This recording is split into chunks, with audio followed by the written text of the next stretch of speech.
Okay, the article of the week this week is from US News and World Report, one of my favorite sources of high school news. 2 million US teens are vaping marijuana.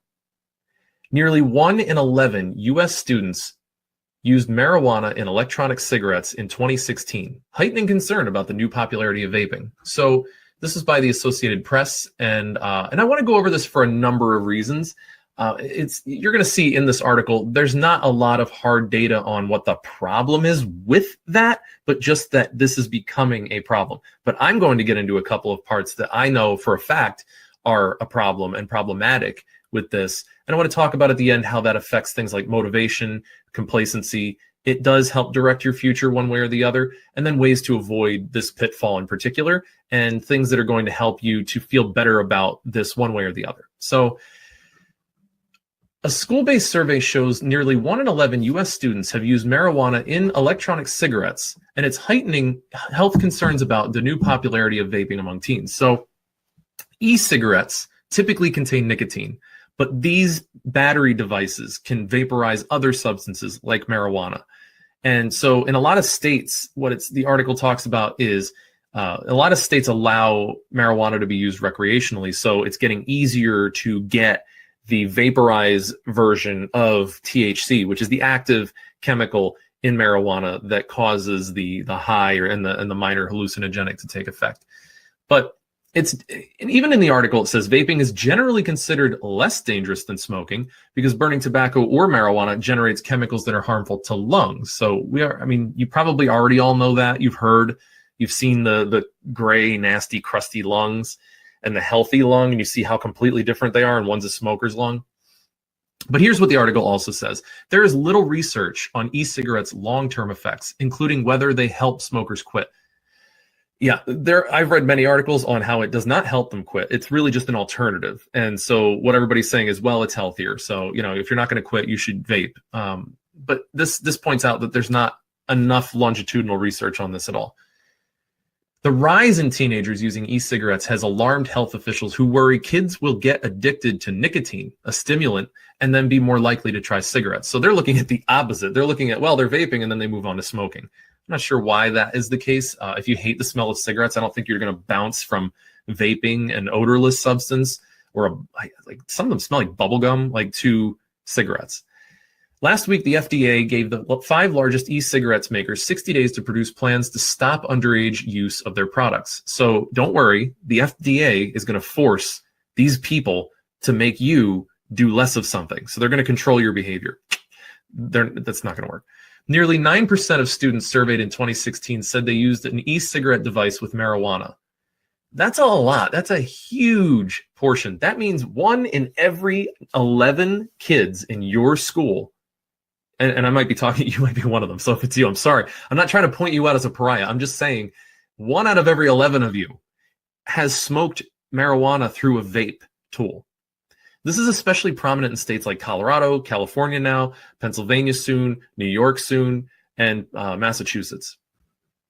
So this included 1/3 of those who ever used e-cigarettes. So it's like a third of the people who used e-cigarettes at all. 33% of the people who use vaping vaped THC. The number is worrying because cannabis use among youth can adversely affect learning and memory. Remember, this is the key here. This is not under dispute.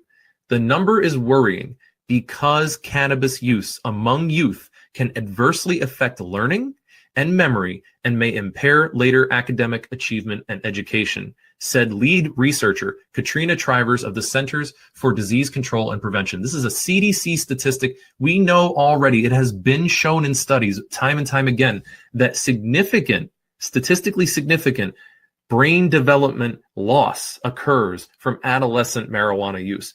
People who are telling you that it doesn't do anything to smoke pot, they are flat out either lying to you or they actually just don't know, right? Like, because there's a lot of bad information out there. But just let's be clear, the science is not, there's no such thing as the science is settled. So I'm not going to say that. There's really clear research that shows abnormalities in brain development from teenagers who smoke marijuana.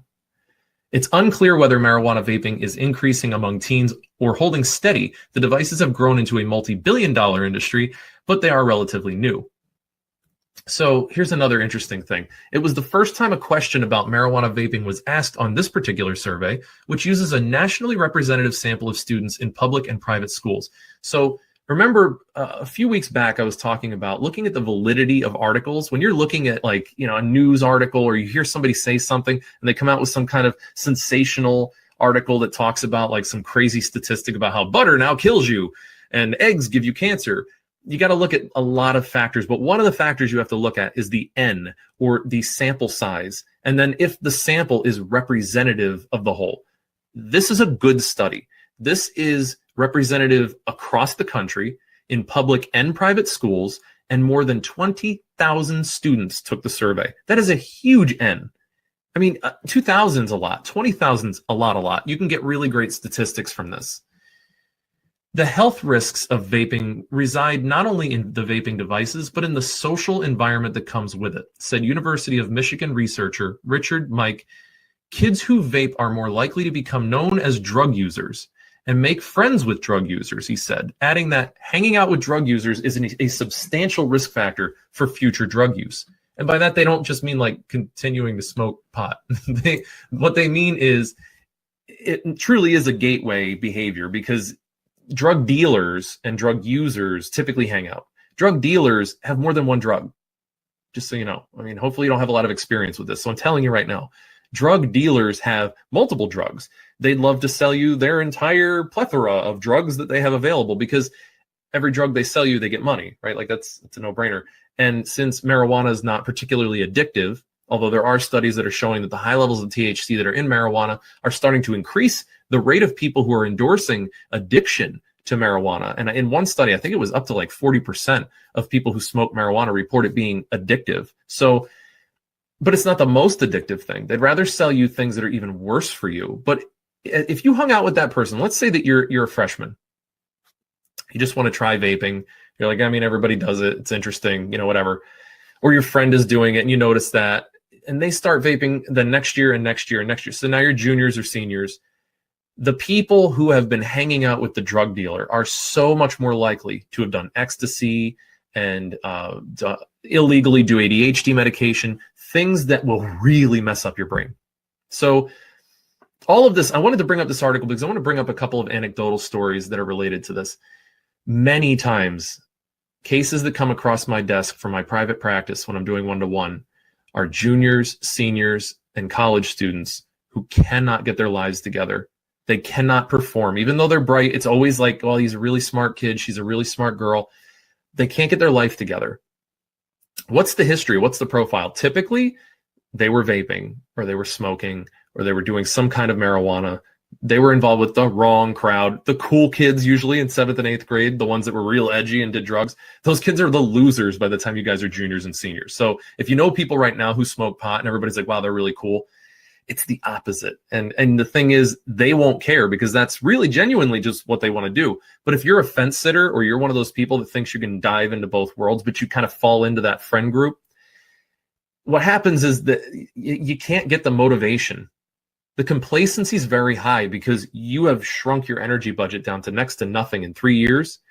And you don't have the ability to not be bored because you have used substances to stay interested in simple things like watching movies, playing video games, hanging out with your friends. All of a sudden, you need a substance in order for that to be fun. So that's really fun stuff. I mean, if you hang out with your friends right now, it's fun.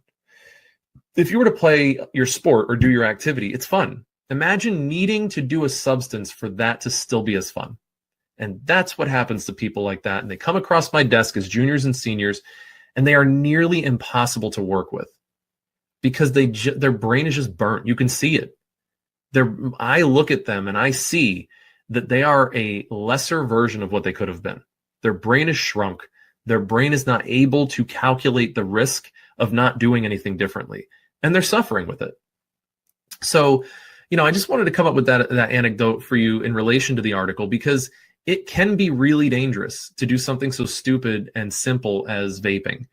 So, this isn't just a don't do drugs message, but what it really is don't fall in with the wrong crowd of people who are vaping because it's acceptable where you're at, that jewels aren't a big deal. They are. And kids who get caught with jewels in school do really get suspended. And that really is on your permanent record. And being associated with them or hanging out with them, even just knowing them, makes you an associate of theirs. It really is important not to be associated with people like that. So that's it. That's the article of the week. I just really wanted to make sure everybody was clear on that. Please send me questions. Again, feel free. If you're watching this on the YouTube channel, drop some comments below, and I'll be happy to answer those in the upcoming week. Did you like that video? Did you find it interesting? Do you want to find out more about how to get more out of life? That's a lot of mores, and we can do even more than that. So if you would like to check out our website, www.collegesuccesscoaching.com, you can see what it's all about. I answer live questions every week. I have videos with experts in all kinds of fields that can help you to learn more about what they do and what you could be doing, and even more. We have resources on the website. It's a blast. So go ahead, check out the website. It's risk-free. 2 weeks on me. You're welcome. And otherwise, like, subscribe, and hit the notification bell so that you can get all these article reviews, as well as every once in a while, I'll do a live Periscope where I'll answer any questions anybody sends me throughout that time. So keep on keeping on. We'll see you soon.